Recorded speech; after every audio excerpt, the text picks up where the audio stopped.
ઘણીવાર ઘરમાં બ્રેડ બચી જતી હોય છે અને એવામાં કંઈક બજાર જેવું ચટપટું ખાવાનું મન થતું હોય તો ચાલો આજે કંઈક એવું જ બનાવી લઈએ જે કોલકાતાનું ખૂબ જ પ્રખ્યાત સ્ટ્રીટ ફૂડ છે અને આને બનાવવું ખૂબ જ સરળ છે। તો ચાલો મોડું કર્યા વગર શરૂ કરીએ। તો મેં અહીં 3 બ્રેડ લીધી છે જેની સાઈડથી જે બ્રાઉન કિનારી છે તેને ચાકુથી નીકાળી લેશું। તમે બજારમાં મળતી કિનારી વગરની બ્રેડ પણ વાપરી શકો છો। તો બ્રેડને ચાકુથી ચોરસ પીસમાં કાપી લેશું। અહીં મેં એક બ્રેડની સ્લાઇસમાંથી 9 પીસ કર્યા છે।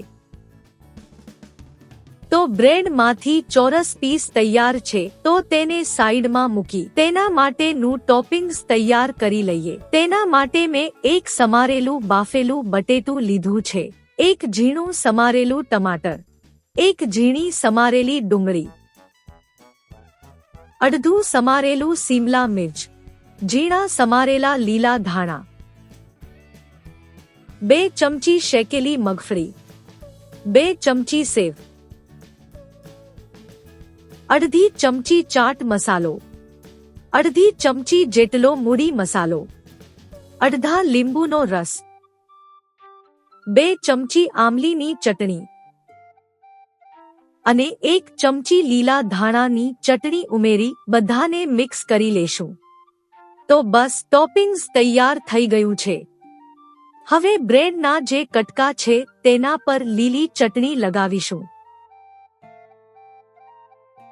ત્યારબાદ તેમાં ગોળ આમલીની ચટણી, મૂડી મસાલો સ્પ્રિંકલ કરીશું, અડધા લીંબુનો રસ નીચોવીશું, પછી ચાટ મસાલો સ્પ્રિંકલ કરીશું।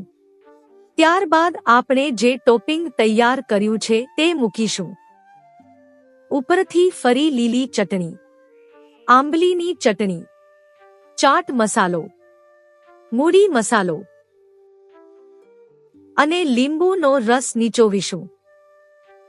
ગાર્નિશિંગ માટે સેવ